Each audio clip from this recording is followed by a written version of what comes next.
Hello. I thought I'd make a quick video on the BC348 simply because I was compelled to take our BC348 apart. I'm just going to try to tie it with a bit of cable so it's not dangling. But compelled by the Mr. Carlson's lab video.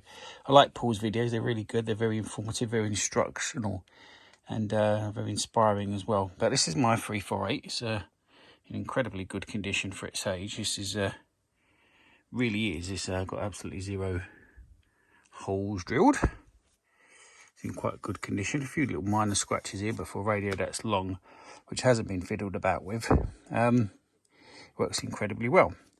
But what is quite good about this radio is not only has it got the frame here, which is the spring mounted frame, so it's not sitting on those horrible pointy things, but it has got the original, well, I'm assuming this is the original LS3 speaker, because I've seen these quite a lot in so that's the light there, the LS3 speaker, which is tapped up inside. I've had this apart, but this has got various taps. I think you can tap this out to 2,000 ohms, 4,000 ohms, which it is at the present time, and you know, various other tappings. But at the moment this is tapped out for what I believe is the right tap for this radio, which is 4,000 ohms. This plug is really weird. It's very, very strange. It's like a post office plug. It's an aviation plug, of course, but it's like a multiple jack. But this is actually the right jack for this radio. I did some research on this and ordered this plug, and this plug was incredibly expensive. It's about $20 just for this plug, about 15 quid. It's an NP3CM. If I turn it around the other way, I won't make this into a NP3CM, which is quite a small plug. And it goes in there. I'll try not to scratch this as I put it in, because this catch flips down. A sort of dust catch. Hang on. So I'm not quite as professional as Paul, so I'm going to put the video down here.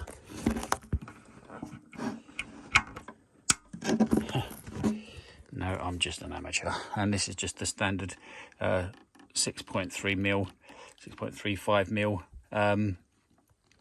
phono plug on this end. I won't bother taking it out, but this is just a guitar cable that I chopped up and turned it into like a patch.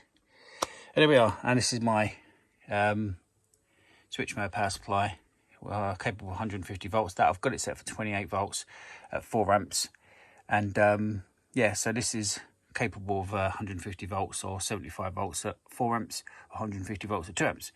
But it's perfect for this because I can wind it up to 28 volts at 4 amps, and it will sit very happily here. So I'm going to turn it on to AVC here. This is the automatic volume control. Obviously you've got manual volume control, I think it is. I don't think it's voltage control, I think it's volume control. Naturally, you've got your crystal in, beat frequency oscillator in. Crystal's really good for filtering and CW and stuff like that. Increased volume, beat frequency. There's a BFO, of course. It's BFO tuning, that just switches the tuning in and out. Dial lights, but obviously this is the BC348N, and it's missing the some of these radios. I've got 4 of these radios actually. This one is missing. Sometimes they have the another switch here for the antenna tuning, which I think is really quite good. I don't know how well that performs, but I have got one with the antenna tuning on it. But this is the better one out of the lot that I've got. But this one, being 28 volts, has the dynamotor. So let's just switch this on to see what current this pulls. I'm going to switch it on to let you see it warm up. And yeah, look at that, the dynamotor pop in. And that's drawing about 2 amps. But on the start up, it takes a little bit more than that. It draws quite a bit just to get the dynamotor going. But yeah, my operation's not quite as well oiled as Paul's, so you know, you can excuse me for that. But yeah, I've just hooked up this HF antenna on just a couple of quad clips, just to see what we're getting out of this. Not getting anything at the moment, so that's oh, you know what I think I've done is you should bridge out. There's 2 wires for receive mode. You need to bridge out 2 of the connections in the back. But so what I'm going to do, I'm going to pop this apart. I'm going to put those 2 connections on, and I'll pop the lid on this, and I'll let you know what it looks like inside with the dynamotor. So give me 2 seconds, because we're not going to get anything out of this without the bridging out 2 of the wires inside, because at the moment this is ready to transmit. So if you transmit into this, there's a relay inside that doesn't allow you to transmit into the front end.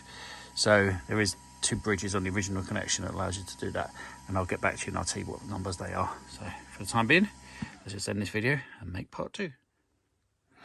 Okay, and welcome back to the second part of the video.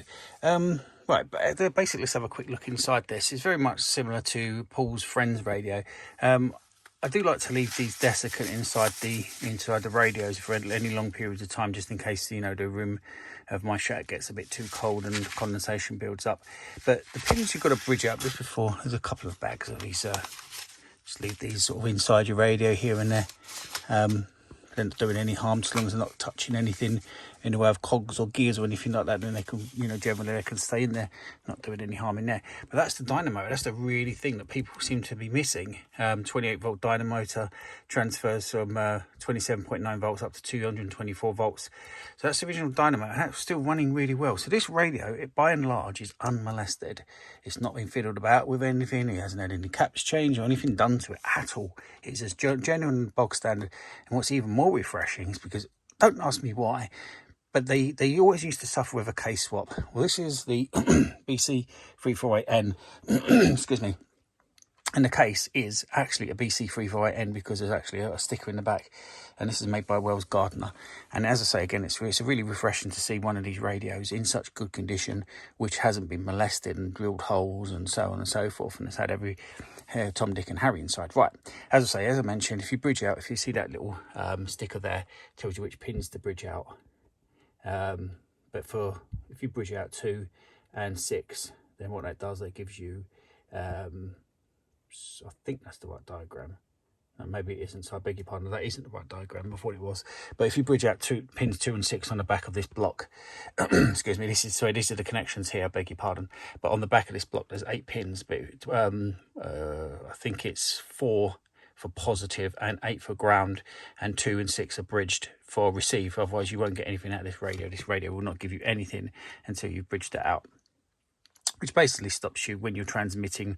That'll be open circuit, and when you're receiving, you just close the 2 connections and it starts receiving. So anyway, so without further ado, I'm trying to wing this best I can. Let's fire this little beauty up and see what we're getting. As you can see, the dynamotor fires up into action, and it's loud. With the cover off, it's really quite loud. So as you can see, we've got the display lit up. Let's see what we're getting here. There we are. Ooh, and it bursts into action. So we can give that a little tune around and see what we're getting. It's a little bit of QRM and a little QRN. Not too much on the lower frequencies at the moment. It's maybe to do with the antenna that I'm using, I don't know. We're not quite as populated as the guys in Canada and America are, unfortunately.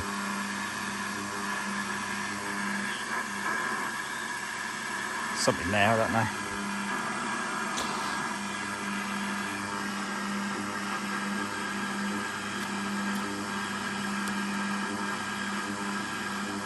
Let's try changing band. Turn the volume down. See what we're getting on the back of band.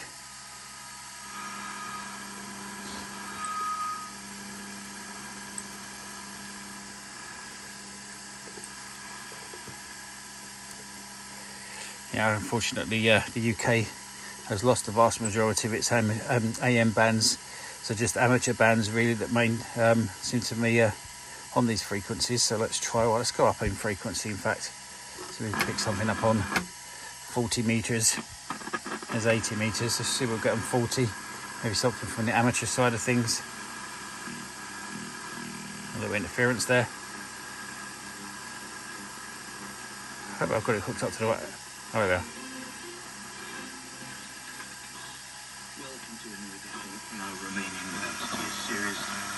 So you get some Romanian radio there.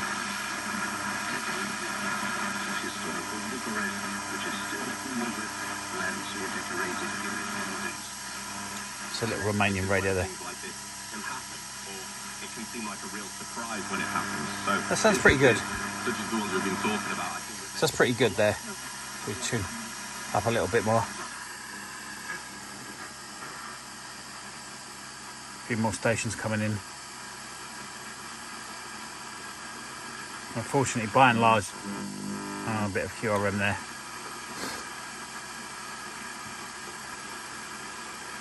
Yeah, it's a bit of a shame, but we can't get nothing in the way of the amateur bands, or even a decent broadcast radio.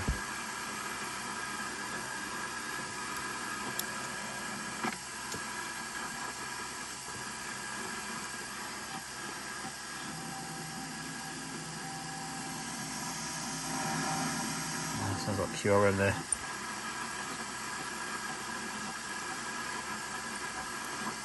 Yeah, I'm not as well polished as Paul, unfortunately. So I thought it just make interesting, just to see one of these radios unmolested. Still going through the bands. Oops, what we got here? Something desensitising the front end. I'm not sure what's going on there. Maybe this needs setting up, so maybe a job to do. Seems to have been desensitised. Oh, so maybe that switch was it. Okay, so just a dirty switch there.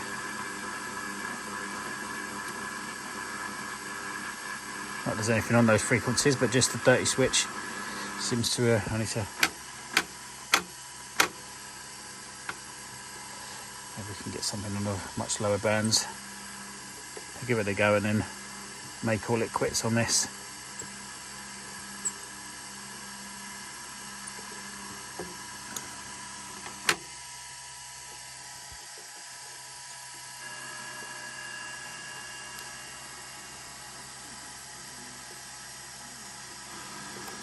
Something there, very weak. Well, I'm sorry, it seems to be a bit of a disappointing video, but as I say, when there's amateur radio on the frequency, you really can tune these in. You've obviously got to use the MMVC, switch in the crystal filter for CW, and switch in the oscillator, so you've got something to beat against for sideband. Otherwise, it just sounds like a garbled mess, and it's incredibly high Q. It's really narrow tuning. Just one little touch of any of the tuning dial, and you go straight past the desired frequency you're trying to listen to. But which is a bit of a shame. So we've got anything on the 80 meter band? Hardly think so, but we'll have a little listen anyway. No, nothing at all. But as I say, I may come back and do the last part of this video. But as you can see, largely unmolested. Not been fiddled about with, not been touched. No drill holes. Original speaker, I think. And original dynamotor, you can see. So there we are. Okay. I'll just turn this radio over. We can have a look at the underside and then we'll call this video quits. Hello, and welcome back to the very last part of this video. Let's just switch this equipment on now. As you can hear, that dynamotor is really loud. But this is the inside, and as you can see, it is absolutely unmolested. Every cap is original, every resistor is original, every bit of wiring is original, no modifications. Again, which is really quite refreshing. But I'm a big lover of originality. As much as I love these equipment, just seems really, it's kind of heartbreaking for me. I know there's people that like to replace this stuff and add longevity to it, but for me it's kind of heartbreaking when you take something that's 60, 65 years old. This is 1955 circa. So but let's turn the volume up a little bit, see what we're getting here.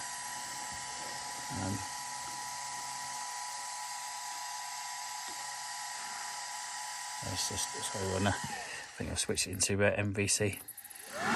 There we are. So there we are. So let's see if we can tune something. Smooth turning action there.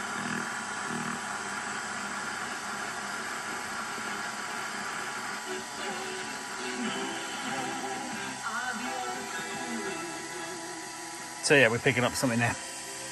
But as you can see, and this is the plug I was telling you about, so it's just been lashed up at the moment. Yeah, it's just so beautiful inside. Just everything is just so. I think this may be some sort of modification. I don't recognise that as being original. Someone may have bridged it out with some wiring or whatever for whatever reason. But yeah, apart from that, it's just, you know, I don't know if that's just made that just a bit more convenient. But really, just by and large, it just has not been touched, which is again, and I've said it 100 times before, it's just so refreshing. It really is to see one in such good condition. And of course, we've got the case as well. I'll quickly show you the case. And the case is, oops, a bit of bad light. As you can see there, BC348N. Same as the radio, Wells Gardner. So there we are, and obviously one thing that is missing, I think, I don't know why people remove them, but the FT 154AA and different variations of the shock mount on these. People keep removing the power plugs from them. I don't know why. They're not in power plugs, so I wouldn't have to go for this sort of palaver every time I want to power up this radio. But for some reason, the people keep removing the power plugs. So if you know anyone who's got a PL-P103 or a PL-Q103 plug, which accompanies these radios, one's like a bottom dropout exit, the other one sort of exits out the side. But if you know of anyone who's got one of those plugs or sockets, then drop me a line in the comments, because I'll be very interested to buy one of those. They're really expensive, really, really rare. But I would, you know, I'd be absolutely very grateful if someone could put me in contact with them. Obviously, I'll pay the going rate for that, but it's just absolutely rare. So unfortunately, this plug here, that has a brother, this being the sister, and the two parts go together. And unfortunately, this is yeah, they just seem to be missing. Someone keeps, you know, they remove them off the shock mount plate for whatever reason. I think they stay behind on the aircraft. I mean, normally it's very rare to see the shock mounts, because let's turn this radio off actually. But normally the shock mounts stay behind on the aircraft, and the radios are removed, and the shock mounts are disposed of or scrapped or whatever. So it's, you know, it's just equally refreshing to find the shock mounts as well. So that is the original shock mount with the original case, original radio, everything original. Again, I've said it before, it's just always refreshing to have something like this. I just love them. I love them to bits. One of my most favourite radios. This is probably the best one out of the lot of the three. Two have dynamotors, but two have got transformers. One of them's just not very well at the moment and needs extensive repair. But out of four, three are working, and one of them needs attention. And I'll get round to that someday. But there we are. Okay, thank you for watching 73s.